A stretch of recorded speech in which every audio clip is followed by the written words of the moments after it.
This is the Reader Republic podcast, a place for subversive literature, dangerous ideas, books that stubbornly refuse to conform. I definitely do not pretend that censorship is about protecting people. Absolutely not. It's all about control. Every episode, I'm going to go into analysis about things like subversive literature, underground publishing, and about books that have been banned at one point or another, books that have caused problems, caused waves, power hasn't liked it, whatever. So, because once you see how it all works, once you see the extent of the censorship, then you don't get to unsee it. People read what they're told to read. They believe what they're told to believe. They never stop to ask questions about why certain books vanish quietly, why other books are pushed into every classroom, every bestseller list, every algorithm. Because here's the uncomfortable truth: censorship doesn't survive because of governments, it survives because people actually support it. Not openly, not proudly. No one wakes up one morning and says, "I would like less freedom today, please." But they support it anyway, quietly and consistently. And if you think that you're immune to that, you're probably not paying attention. You're probably in denial. And I'm going to explain it to you. Now, let's start with the lie that everyone tells. Censorship is always framed as protection, the protection of children, the protection of public order, protection of morality, protection of society from dangerous ideas. It sounds reasonable, obviously. It sounds responsible. It sounds like the kind of thing a good person would support. I mean, who would argue about protecting children? Who would argue about protecting society from dangerous ideas? It's the sort of thing that people would see as reasonable. And that's exactly why censorship works, because people frame censorship as protection. But it's not really about control, it's about safety. People will trade anything to feel safe, especially if they don't think that they're the ones that are being affected. People don't just tolerate censorship, they actively want it, but they just don't call it that. They call it standards, they call it guidelines, they call it responsibility, they call it common sense. But if you strip away all that language, it's the same thing. I don't like this, therefore it shouldn't exist. That's the core of it. It's not evil, it's not conspiracy, it's not some grand authoritarian plan. It's just plain human nature. You don't like something, so you want it to go away. Now, think about this. When was the last time that you saw something, an article, a book, a film, and your first reaction wasn't curiosity about it, but discomfort about what you were seeing and reading?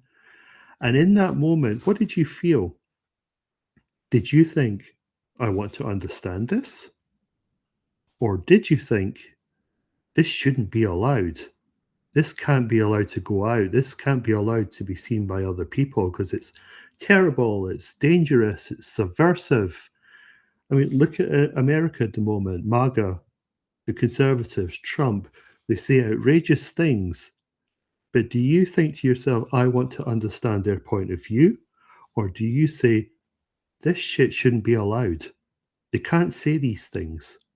And that in itself is a form of censorship. You want to muzzle people because you don't agree with them. That reaction, that split-second impulse to shut something down instead of engaging with it, that's where censorship lives. Not in government buildings, not in dictatorships. It's in ordinary people. And once you see that, a lot of things start to make sense all of a sudden. Why books get banned, why authors get silenced, why certain ideas are allowed to spread freely while others get mocked, buried, or quietly erased or deplatformed. It's not random, it's not neutral, it's driven by what people are comfortable with or uncomfortable with, and more importantly, what they want to see out there and what they want to see buried.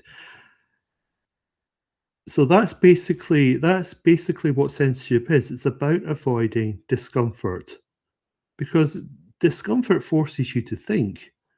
It forces you to question things that you'd rather just leave alone, things that you would just rather ignore that they exist. It forces you to confront the possibility that you might be wrong. And people hate that. They hate the idea of being wrong. Not because they're stupid, but because they're just human. Do you like to feel that you're wrong about something? Some human beings don't want to consider that possibility. Subversive books understand this. That's why they cause problems, not because they're obscene or shocking or offensive, but because they destabilize things. They take the neat, tidy story that a society tells about itself, and then they start pulling at the threads one at a time until finally they start to show you why that dialogue, why that image that people want to portray is actually potentially wrong.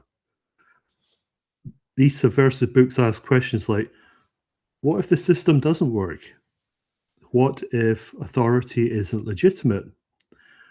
What if the truth isn't what you've been told? And these questions don't just sit politely on the page. They get into your head. They stay there.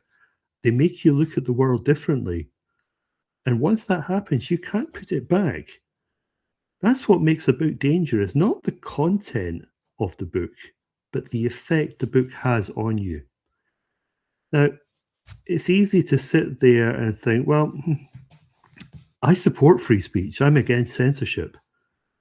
Everyone says that until the wrong idea shows up, until it's something that genuinely irritates you, offends you, challenges you, contradicts what you believe. Then suddenly you change. Now it's not censorship. Now it's, this is harmful. This is dangerous. The children shouldn't see this. It needs to disappear. And here's the kicker. Every group thinks that they're the exception. Every group believes that their version of censorship is justified because in their minds, they're not suppressing ideas. They're protecting people from what they see as the bad ideas. That's the trap, because once you accept that logic, censorship becomes inevitable, not as an abuse of power, but what you may see as a moral obligation. And that's where things start to slide. Slowly at first, a book gets pulled here, an author gets deplatformed there, a topic becomes too sensitive to discuss. Nothing dramatic, nothing that looks like tyranny, just small, reasonable decisions made by people who think that they're doing the right thing, even if you think that they're not, but they think that they do. These decisions add up. They shape what people are allowed to see in general, what they're allowed to read, what they're allowed to think. And over time, the range of acceptable ideas gets narrower. Not because someone forced it that way, but because ordinary people wanted it that way. That's the part most people miss. Censorship doesn't have to be imposed. It can just be invited by an ordinary, normal person. Now, this podcast is about books, so let's bring all this back to books, because books are where this becomes visible. They leave a trail. You can see which books have been targeted, which ones have been banned, which ones get labeled as dangerous. And if you look closely, there's actually a pattern.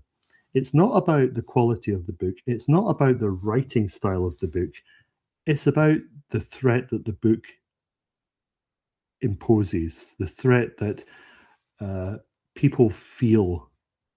Does this book challenge something people want to protect? Does it question an idea that's supposed to be unquestionable? Does it make readers uncomfortable in a way they can't easily dismiss?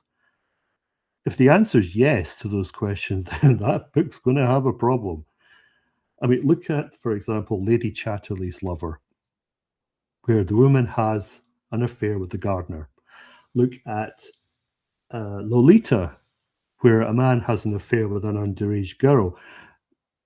These are ideas that are not supposed to be talked about. It makes people uncomfortable. This is why these books were challenged. This is why these books were almost banned, because people don't want to think about it. And that's exactly why these books are worth reading, not because they're always right. They're not. No book is always right. But because these books force you to think, they push against the boundaries, they show you where the pressure points are. And these pressure points, they tell you a lot about the world that you're living in. So the next time you hear someone say, this book shouldn't be allowed, don't just take that at face value. Ask why the book shouldn't be allowed. What exactly is so dangerous about it? What is it saying that makes people uncomfortable? And who benefits from it being silenced? Because those are the questions that matter, not whether the book is being offensive, but whether it's being suppressed for a reason, and whether that reason is, for the lack of a better word, unreasonable. And here's the final thing. Censorship isn't going away. It never has. Every generation believes it's more enlightened than the last, more tolerant, more open, more rational. And every generation ends up doing the same thing. They draw lines. They decide what's acceptable. They decide what isn't. And they convince themselves they're on the right side of it. The only real difference is whether you're aware of it, whether you recognize that instinct in yourself, that urge to shut something down instead of engaging with it. Because once you see it, you've got a choice. You can either follow it or you can question it. And that's where subversive literature lives, in that tension, in that moment when someone challenges you and instead of rejecting it, you lean in. You read it anyway. You think about it. You let it get under your skin, because the most dangerous thing a book can do is make you think for yourself. And if someone is trying to stop you thinking for yourself, there's probably a reason behind it. And that's a really good reason to read that book. If you want to go deeper into this, into what actually makes a book subversive, what is subversive literature, and why certain ideas keep getting buried, I write about this stuff on my website. Just go to https rrep.eu. That's rrep.eu. Read the articles, comment, and then ask yourself one question. What am I not being encouraged to read? Then get those books and start reading them. This is Mark O'Neill at Reader Republic, and we'll be back next time. Bye-bye.